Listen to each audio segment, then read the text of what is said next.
Hello, c'est Max, bienvenue pour ce 35e épisode avec Arnaud Di Pasquale. Est-ce que tu peux, s'il te plaît, nous faire vivre maintenant ce événement assez incroyable que sont les JO 2000 à Sydney, de la cérémonie d'ouverture je sais pas, au moment partagé avec Arnaud Clément dans la chambre. Enfin, est-ce que tu peux nous raconter cet événement surréaliste qui, qui a marqué ta vie, quoi? Euh, ouais, bien sûr. Oui, oui, oui, clairement. Écoute, les JO 2000, déjà le contexte, il est pas simple. C'est-à-dire que moi, je remplace Sébastien Grosjean. Donc, je suis pas qualifié d'office. Je suis un peu, remplaçant suite à la défection de Sébastien. Bon, Clément, Nicolas Scudé et moi. Chez les garçons, hein, évidemment. Puis chez les filles, il y avait Nat. Et après, je me souviens plus qui était là chez les filles d'ailleurs. Ben, peu importe, parce qu'en fait, les filles n'ont pas été logées au village. Et nous, on voulait absolument, absolument participer aux Jeux Olympiques, au village, au cœur de, des Jeux Olympiques. Enfin, pour nous, c'était pas envisageable de le vivre autrement. C'est quand même un point assez important. Écoute, qu'est-ce qui se passe Donc, je suis récupéré, en fait, très vite. Il se passe un truc assez étonnant, c'est que j'ai l'impression moi, de partir en mission et d'avoir, mais au sens propre du terme, 60 millions de personnes qui m'attendent au tournant. Tu sais, c'est un truc que tu t'inventes. Tu t'inventes une histoire. Et là, je me dis, putain, je suis sélectionné, je vais représenter mon pays, la France, c'est le drapeau. Et là, j'ai pas le droit de me louper. Si je me loupe, je me fais assassiner, j'ai pas le droit de rentrer chez moi. J'ai pas le droit de rentrer chez moi. Et j'ai vécu ça comme ça. Donc, on part en stage à Nouméa, on finit l'US Open, on enchaîne, stage à Nouméa une semaine pour préparer Sydney. Et là, pendant une semaine, je joue, mais comme une merde. Mais mal, c'est une horreur. J'envoie j'ai ma raquette, je peux te dire, qui voyage dans les quatre coins du cours. Je deviens fou, je suis fou de rage, je suis très énervé. Mais tous les jours, c'est-à-dire qu'il n'y a rien qui se met en place. Rien, rien. Je suis hyper nerveux, hyper tendu. En gros, voilà. Ce que je veux dire par là, c'est que je suis nul à ce moment-là. Et, et puis, on va vers Sydney, on rejoint Sydney.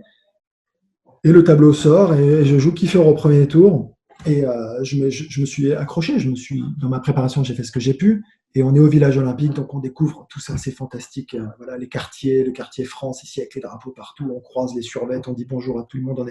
Il y a un vrai sentiment de fierté, hein. Enfin, vraiment. Hein. Moi, j'ai vécu un truc de dingue et c'est fantastique. Enfin, il n'y a rien de mieux quoi, à vivre. Et, euh, et donc, premier tour, je joue contre Kiefer. Et après, on a des salles communes de kiné. Je raconte ça parce que c'est important, parce que c'est ce qui dynamise aussi, c'est ce qui enthousiasme, c'est ce qui donne envie. Ouais. Et donc, ces salles de kiné où tu te retrouves à côté d'athlètes que tu connais pas forcément, mais qui représentent quand même la France. Et là, tu te fais masser, ça discute, et tout le monde dit, ah bah tiens, à 16h, il y a de la lutte, à 17h, il y a de la boxe, là, il y a du tennis demain, et vous jouez quand, tu vois. En fait, le truc prend quand même, tu sais, tu es en train de te dire, putain, tout le monde regarde tout le monde, encore une fois, il ne faut pas se louper, enfin, tu as un rôle à tenir. Et donc, je joue contre Kiefer premier tour, et bah, Kiefer, il est bon, oui, c'est un très bon joueur. En tout cas, sur le papier, tout le monde est meilleur que moi. Et je gagne 6-4, 6-3. Le 6-4, 6-3, je me dis plus, il n'a pas fait un bon match que j'ai fait un bon match. Voilà, en gros, c'est un petit peu ça le sentiment que j'ai au sortir de ce premier tour. Mais j'ai gagné, je suis encore en course, je suis content, et je suis dans ma bulle, je commence à rentrer dans mon truc. On rentre, on est. Donc, ouais, comme tu disais, je rejoins Arnaud Clément, on partage la même piole, on fait nos conneries, on se marre, enfin, on reste quand même, euh, on vit l'événement enfin, de manière assez détendue quand même. C'est-à-dire que je raconte ça, mais moi, dès que je pense au tournoi, dès que je pense, putain, je switch et j'arrive à vraiment être dans ma bulle, c'est un truc que j'ai ressenti quand même très fort. Et c'est sur le deuxième tour contre Volchkov, Ouais. Volkov, Volchkov, c'est ça, Vladimir, hein, que, que, que là, il y a un vrai déclic. C'est-à-dire que là, pour le coup, je gagne 6-2, 6-2. Je sors du match et je dis quasiment avec ces mots au kiné, équipe de France, enfin voilà, au staff qui m'attend dans les vestiaires, je vais être champion olympique. Je Énorme. vais gagner. Je crois que et là, en fait, quand je dis ça, je le minimise presque parce que là, je me sens mais invincible. Et je me suis senti invincible. C'est-à-dire que c'est ce match qui a vraiment produit le déclic. Physiquement, un avion, j'avais l'impression d'être en avance sur la balle. Et là, je me suis dit, il ne peut plus rien m'arriver. Vous pouvez me donner une raquette de bad, une raquette de ping-pong, je gagnerai. Je ne perdrai pas, je ne rentrerai pas bredouille, c'est impossible. Et en revanche, mais je vais pas. je vais pas gagner une petite médaille, je vais être médaillé d'or. Et là, je vis vraiment comme Superman pendant quelques jours. J'ai l'impression qu'il ne peut rien m'arriver. Mais au point, euh, il y a encore quelques années, de devoir regarder, tu vois, la photo du mec qui a gagné la médaille et qui serre le poing avec la rage comme ça, et me dire, mais c'était moi, quoi. Tu vois, il y a un truc un peu, un peu, euh, un peu de psychopathe, si tu veux, où j'ai l'impression que c'est, enfin, je sais pas, il y a quelqu'un qui s'est emparé de mon corps sur 10 jours. J'ai vraiment. Alors, c'est marrant parce que j'ai discuté avec quelques athlètes. Alors, on peut parler de l'état de grâce, mais voilà, là, pour le coup, derrière, j'ai vraiment l'impression de surfer sur un truc où je suis intouchable. Et donc, derrière, là, le match d'après, d'ailleurs, je joue contre Norman. Et je crois que je perds sur le central, qui est un terrain un peu plus rapide. Je perds au premier 5-1 ou 5-2, mais en fait, il n'y a jamais d'inquiétude. Je sais que je vais gagner. Et dans l'attitude que j'ai sur le terrain, je le sais. Je sais pas comment dire. Et tu sais, tu le communiques à ton staff qui est dans les tribunes. Je perds 5-1 ou 5-2, je gagne 7-5. Et le deuxième, pareil, je dois gagner 7-5 ou 7-6. Je sais plus si c'est 5-5, 5-6, peu importe. Mais c'était normal, en fait. Là, tout était devenu normal. C'est-à-dire que j'avais plus du tout l'inquiétude du premier tour. Le deuxième tour avait un peu scellé le résultat, si tu veux, pour moi. C'était sûr. J'allais être médaillé d'or. Et donc derrière, je joue contre Ferrero en quart de finale. D'abord, ouais. Ferrero d'abord en quart de finale. Là, je fais le plus gros match peut-être de ma carrière, où je lui fous 6-2, 6-1. Et là, j'étais un avion sur le terrain. Là, tu sors d'un match comme ça dure 53 minutes. Tu te dis, mais qu'est-ce qui s'est passé?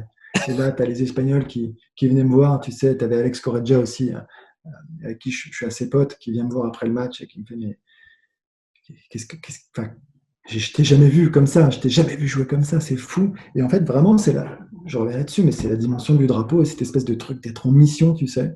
Ouais. J'avais pas le droit de faillir, j'avais pas le droit de me tromper, j'avais pas le droit de passer à côté. Voilà. Et donc derrière, en effet, j'avance et je me retrouve médaillable. Et là, ça commence à être très sérieux parce que tout le monde commence à y croire quand même. Donc tu vois, parce que je te raconte ça et en même temps, il faut imaginer l'ambiance au village où les gens te croisent et te disent, ah putain, t'es en quart, t'es en demi. Et donc, putain, ça te prend au trip, ils sont avec toi, tout le monde, et tu te rends compte que tout le monde te suit. Tu vois, et ça, c'est génial, quoi. Tous les autres athlètes, tu sais, qui sont autour, ils sont là. Alors, tu joues à quelle heure demain? T'es en demi, waouh. Là, je t'assure, ça fait quelque chose. C'est quelque chose, enfin, vraiment, voilà, que j'avais jamais ressenti parce que quand on est sur des tournois classiques, c'est pas la même ambiance, c'est pas le même truc. Enfin, c'est pas toutes les disciplines, c'est pas la France, c'est différent. Tu joues pour ta pomme. Et là, c'est, ah ouais, tu joues demain à 11h contre qui? Ah ouais, il est fort, hein, Ferrero. Ouais, il joue pas trop mal. Et demain, donc, c'est Kafelnikov. Bon, à quelle heure encore? Et tu sais, ils se renseignent. Et donc je joue Kafelnikov, donc en demi. Et là, je perds 6-4, 6-4 pour une raison très simple. C'est qu'il est dans le même état que moi. Ouais. Tu vois, je pense qu'il est dans le même état que moi, transcendé, sublimé par l'événement, mais il est intrinsèquement meilleur. Voilà. Il joue mieux au tennis que moi. C'est tout. Je peux rien faire. C'est-à-dire qu'il aurait fallu qu'il soit dans un autre, dans un autre état d'esprit, enfin, un petit peu moins volontaire, un petit peu moins désireux d'aller chercher ce titre. Bah, lui aussi, c'était Superman, donc, sauf qu'il jouait mieux, il jouait plutôt que moi sur un terrain un peu rapide. Sur terre, peut-être que ça aurait été jouable et encore, mais là, sur dur, c'était pas possible. Et encore, et je fais un bon match, hein, je perds 4-4, il n'y a rien à faire, il n'y a rien à dire. Et je sors et c'est une chute. La chute, elle est d'une violence extrême parce que, comme je le dis, il était pour moi inconcevable de ne pas être médaillé d'or. Inconcevable. Et je suis sorti de là, putain, la chute, la déception. Et là où, alors après, il y a des disciplines dans lesquelles, quand tu es en demi, tu as 2 médailles de bronze. Là, il faut quand même jouer la petite finale. Ouais. Donc, il faut se remobiliser tout de suite, il faut se reprendre, il faut rebondir tout de suite. Tu n'as pas le temps de chialer. Tu dis, OK, très bien, il me reste quand même une chance de médaille. Et donc je me souviens, il a fallu digérer, évacuer très vite pour s'y remettre tout de suite et repartir pour essayer d'aller justement remporter cette médaille de bronze. Donc contre Roger, contre Federer, qui lui est tout jeune, débarque, il est encore nerveux, c'est encore un joueur friable, fragile, c'est encore. Alors moi je le connais depuis des années parce que pareil, on a 2 ans d'écart et en fait il jouait déjà chez les jeunes avec 2 ans d'avance, donc 13 ans d'avance évidemment, hyper talentueux, des qualités énormes, mais mentalement fragile. Et ça, à cette époque-là, tout le monde le sait encore. C'est-à-dire qu'en même temps, j'ai quel âge? J'ai 21 ans, il en a 19. Donc, il avait 19 ans à peine. Il devait être 30e mondial. Je sais pas, je dirais ça un peu au pif, comme ça. Mais en pleine ascension. Et on sait que le mec va être très, très fort. Après, de là à dire qu'il gagnera 20 grands chelems, non. Mais on sait qu'il va être très fort. Mais tu sens que si tu le tiens, que si tu le bouscules, tu peux le faire dérailler. Et en fait, c'est ce qui s'est passé. Écoute, parce que je perds 3-2 break au troisième et j'élimine 4 jeux de suite. Mais le match n'est pas très bon. Le niveau de jeu n'est pas bon. L'enjeu est tellement fort qu'on est tous les deux rattrapés par nos émotions et c'est très dur. On est hyper nerveux, hyper tendu. Euh, je gagne le premier à l'arrache, je perds le deuxième 7-6, je crois, en ayant balle de match, alors que, en gros, lui a des balles de 7 au premier, je gagne le premier, j'ai des balles de match au deuxième, je perds le deuxième, et je perds 3-2 break, j'ai des crampes qui arrivent au quadri, je fais venir le kiné, et là, sur ce changement de côté, donc où je viens de me faire breaker, tu sais, tu as cette sensation que le truc est en train de t'échapper, et là, tout de suite, je me dis, c'est impossible, j'ai pas le droit. Mm. Et je sais pas, j'ai rebasculé dans un truc, c'est facile à dire après, mais avec ce sentiment de me dire, j'ai pas le droit de perdre, et cette espèce de truc d'invincibilité est revenu là sur 4 jeux, et pendant 4 jeux, voilà, je me suis donné comme un ouf, et j'ai tout défoncé, j'ai réussi à aligner ces 4 jeux, et derrière, il a rencontré Mirka le soir même. Voilà. Ah, c'est bon ça. Il s'est pas laissé abattre, le Roger. Ouais. Et, Ouais, il s'est fait consoler par Mirka, qui voilà, est aujourd'hui sa femme. C'est beau. et sur le podium avec la médaille, du coup, tu l'as vécu comment à ce moment-là? Alors, le podium, je vais être. Je ne m'en souviens Il pas. est, il est- non, il est marrant, hein. Non, mais à chaque fois, j'ai un flash avec cette image d'une coiffure assez saugrenue, avec des bouclettes un peu partout. Et je me dis que j'aurais pu me couper les cheveux plus tôt, c'est tout. Mais, euh, mais sinon, le podium, en fait, je joue la petite finale. Je crois que le podium, c'est le lendemain après la finale masculine. Et en fait, je crois que j'avais fait une nuit blanche quand même, hein. On va pas se mentir.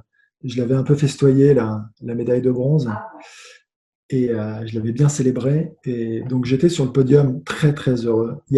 Non, mais ce que j'ai pas dit, c'est qu'après cette victoire contre Federer, il y avait donc plein de Français qui étaient venus me voir d'autres disciplines pour la médaille, tu vois, de bronze. Et quand je sors du cours, il y a une vingtaine, peut-être une trentaine d'athlètes, de staff, de gens français qui sont là à m'applaudir. Et j'ai pas un mot qui sort. J'ai juste je rigole bêtement, mais une sorte d'ivresse, hein, de bonheur, où je me sens bête comme jamais, mais je rigole et je j'ai pas un mot qui sort. Tellement je suis fier, tellement je suis heureux, tellement j'ai l'impression d'avoir donné un truc, enfin, tu vois, d'avoir partagé quelque chose d'immense avec eux, avec mon pays. Tu sais, tu le dis pas en fait, tu le dis pas, tu le ressens Hmm. et tu rigoles bêtement. Voilà, c'est tout. Et ça suffisait parce qu'ils n'attendaient pas que je parle, mais ils l'ont ressenti, tu vois. Et après, tu as évoqué un point, c'est vrai que c'était important de faire une médaille pour nous, tennis, au jeu, parce qu'on avait quand même une image assez déplorable, quoi, jusque-là. Des espèces de gars qui se sont embourgeoisés par leur vie sur le circuit, qui gagnent de l'argent, pas plus que les autres, parce qu'il y a d'autres sports qui sont professionnels aussi, qui gagnent de l'argent. Mais le fait de nous avoir vus au village, c'était important, parce qu'on n'était pas dans un hôtel 5 étoiles à côté, tout Ouais. simplement. Et on a participé à la vie en fait du village avec tous les autres athlètes, à suivre, à être au taquet. Et ça, ils l'ont vu, ils l'ont senti. On allait les voir. Tu sais, au sein du village, tu as des groupes qui se créent forcément. Tu as la partie organisation qu'on allait voir régulièrement, mais juste pour discuter. En fait, ils se sont dit, tiens, ils sont plutôt cool, ils viennent, ils sont là, ils sont avec nous en fait. Ils sont pas dans leur coin, en marge. Et ça, c'était important. Et l'anecdote du linge, ouais, t'as la laverie au bout de la rue là, dans le quartier. Et bah, forcément, au bout d'un moment, bah, tu t'entraînes, tu fais tes matchs, et comme tout le monde, tu vas laver ton linge. Et là, il y a quand même, je sais plus, un athlète ou quelqu'un qui me dit, ah, putain, tu fais du tennis je sais pas, et tu fais une lessive. Bah, tu crois quoi, que je mets une fringue neuve à chaque fois que je joue, en fait, et que je les jette à chaque. Enfin, et tu vois, ça m'avait agacé, en fait. Je m'étais dit, mais les mecs, ils nous ont pris pour qui, en fait? Et il y avait eu cette volonté, ouais, de. Enfin, c'est tellement con de dire ça, mais c'était vrai, de dire, mais attendez, mais on est au taquet au jeu, on est au taquet en fait. Et je voulais, donc c'est super qu'il y ait eu cette médaille, mais au fond, je sais que s'il n'y avait pas eu la médaille, l'image aurait déjà changé. C'est toujours sympa quand il y a un résultat, et c'est toujours mieux. Ouais. C'est un éclairage qui est plus fort, mais ouais, c'était important. C'était important. Ouais. Génial, merci de ce récit. Quel régal. Et tu disais au tout départ que tu avais dû négocier pour être sur le village, c'est ça? Que les filles, elles étaient logées en dehors et que On n'a vous... pas négocié, on n'a pas négocié, on avait le choix, en gros. Ah, d'accord. C'était un peu, t'as le choix, et on a eu le choix, en effet, de. Nous, en fait, voilà, on voulait être au village, et les filles préféraient être à l'hôtel. Ok. Mais c'est pas. En fait, non, mais encore une fois, je dis ça sans jugement. C'est très personnel. Il y en a qui peuvent penser que pour leur performance, il vaut mieux qu'ils soient à l'hôtel. Je peux l'entendre. Je dis pas que j'adhère, je l'entends. C'est pas pareil. Mais nous, de notre côté, en tout cas avec Nicolas, Fabrice et Arnaud, voilà, il n'y avait même pas de discussion. C'était au village ou rien. Ouais. Voilà. Et c'était pas trop dur de se disperser au niveau des distractions avec Non. Mais l'athlète non, parce que tu sais, notamment. quand tu es dans ton truc, tu es dans ton truc. Quand tu es dans ta compète, tu es dans ta compète. Nous, la compète, elle est quand même était étalée sur 10 jours. Donc, c'est long. Et tu n'as pas le temps de te paumer, en fait. Tu t'égares pas. Enfin, en tout cas, on ne s'est pas égaré. C'est quand c'était un objectif honnêtement majeur. Et quand c'est un objectif majeur, tu t'égares pas. Après, une fois que tu as fini ta compète, bah, tu t'éclates, il n'y a pas de problème. Si tu fais chier personne, si tu n'embarques pas avec toi ceux qui sont encore en compétition, il n'y a pas de problème. Et c'était le cas. Donc, moi, une fois que Arnaud a eu perdu, on partageait la même piole, mais il ne faisait pas le con. Enfin, il ne me réveillait pas quand je dormais, et il était à mes côtés quand j'en avais besoin. Ouais. C'est juste de la bonne intelligence. Tu avais joué le double aussi cette année-là ou pas? Non, non, non, non, non, je n'ai pas joué le double. Émotionnellement, je suis désolé de faire le grand écart, mais ça fait partie de ton Ouais, parcours. Ça a dû être un crève-cœur, du coup, l'épisode à Rio avec les ouais, bien sûr. quelques Ah non, conflits non, mais attends, que tu as pu avoir. Toi qui es si ça fait attaché. partie, bien sûr, bien sûr, bien sûr, ça fait partie de mon parcours, hein, et tu parlais du parcours dans sa globalité. Après, j'ai été responsable du haut niveau masculin à la Fédé et des TN ensuite. Enfin voilà, j'ai fait 4 et 4 en gros. Et ça s'est super bien passé à Londres, où on fait un super podium avec les joueurs de double. C'était Yes. génial, quoi. Ouais. 2 médailles, c'était honnêtement une super aventure à Wimbledon pour les JO de Londres. Donc après, est-ce qu'on a suffisamment capitalisé sur cette victoire pour essayer de reproduire et de recréer les meilleures conditions possibles à Rio? C'est un point d'interrogation. On pourra toujours se poser des questions. Après, moi, je pense avoir été, je pense être quelqu'un d'honnête et de transparent. J'ai fait certainement des erreurs. On en fait tous. J'ai certainement fait des erreurs, ok, dans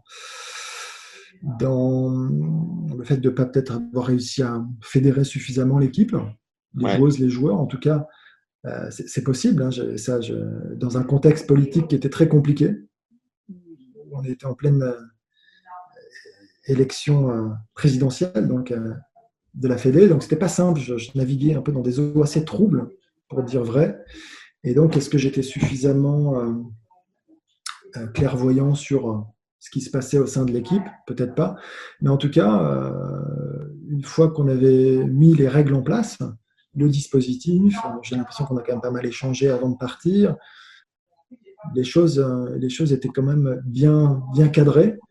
Et après, sur place, ouais, ça a été comment dire, euh, une avalanche enfin, un fiasco total, une avalanche de merde, de bordel. J'ai jamais vu je me disais que chaque jour, en fait, j'avais l'impression qu'il se passait quelque chose, et chaque jour, je me disais, ça peut pas être pire. Et tous les jours, c'était pire. Wow. Voilà. Mais à tous les niveaux. Donc, non, ça a été une catastrophe. Il y a eu les filles avec le Textile Gate, Ouais. donc les filles qui avaient les tenues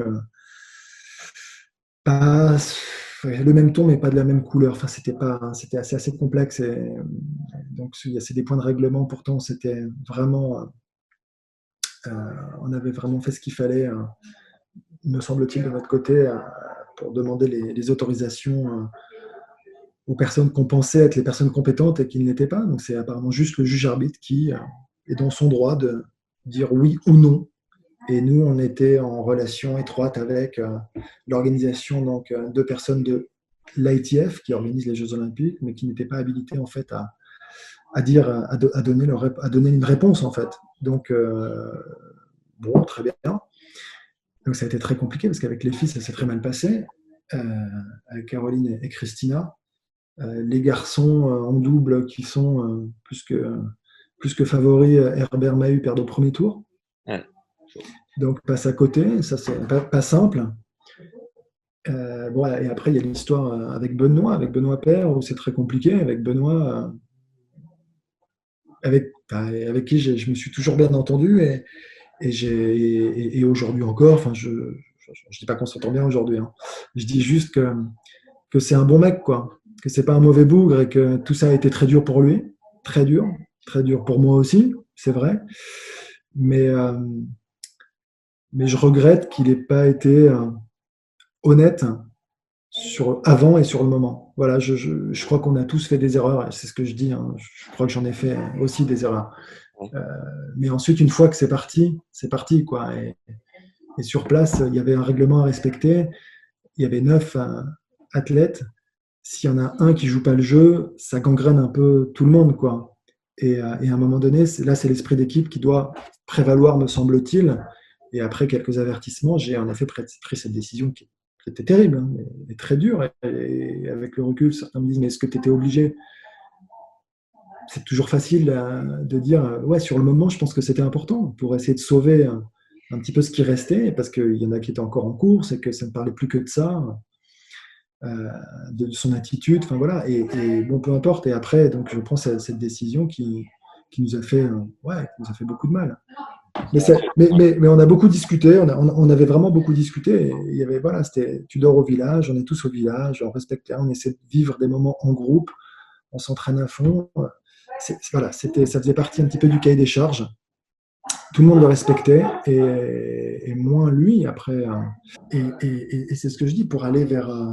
Il faut que l'ambiance, il faut que les conditions soient réunies pour qu'il y ait de la performance. Et là, j'ai l'impression que tout se délitait de jour en jour, euh, et qu'il fallait faire quelque chose. Et qu'à un moment, malgré les avertissements, il n'y avait pas de réaction.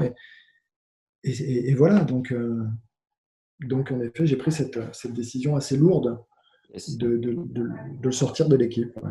Okay. Donc ça fait beaucoup de bruit, ça a causé beaucoup de dégâts, évidemment, mais en même temps, est-ce qu'on ne m'aurait pas reproché de ne pas l'avoir fait si tu mets un règlement en place, tu mets un fonctionnement en place, tu as un cahier des charges qui est précis, tu en as 8 sur 9 qui le respectent, tu en as 8 avec des égos quand même assez forts.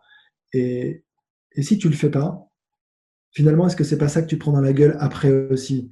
De toute façon, Deep, c'est un mec pas courageux. Ils ont beau mettre des règlements en place, puis finalement, ils les font pas appliquer, ils en ont rien à foutre. Il y a un moment où tu te dis, putain, la règle, c'est la règle, tu la connais quand tu y vas en connaissance de cause. Moi, j'ai menti à personne. Tout a été mis en avant très clairement auprès de chacun avant d'y aller. Voilà. Donc, à un moment, tu t'engages et c'est parti, quoi. Tu serres la main, enfin, on serre la main, enfin, et puis on fonce. Et surtout, c'est les Jeux Olympiques, encore une fois. Et c'est pour ça que je reviens sur mon épisode à Sydney. Enfin, ma grande erreur, en fait, ma plus grande erreur, c'est d'avoir pensé que tout le monde le vivrait comme moi. Et ça, c'est ma plus grande erreur. On est tous différents. Les Jeux, ça ne parle pas autant que ça a pu me parler à moi, à tout le monde. Voilà, voilà, on n'est pas. Encore une fois, c'est comme ça. Il y en a certains pour qui pensent que les jeux, c'est peut-être pas forcément une priorité dans le tennis, qu'il n'y a pas d'argent, il n'y a pas de points, c'est moins important. Donc, et à la limite, je dois aussi l'accepter. Mais c'est vrai que c'est très dur. J'avoue que c'est très dur. Merci en tout cas de revenir dessus sans trop de langue de bois. Et à très bientôt. Allez, à bientôt. Ciao, ciao.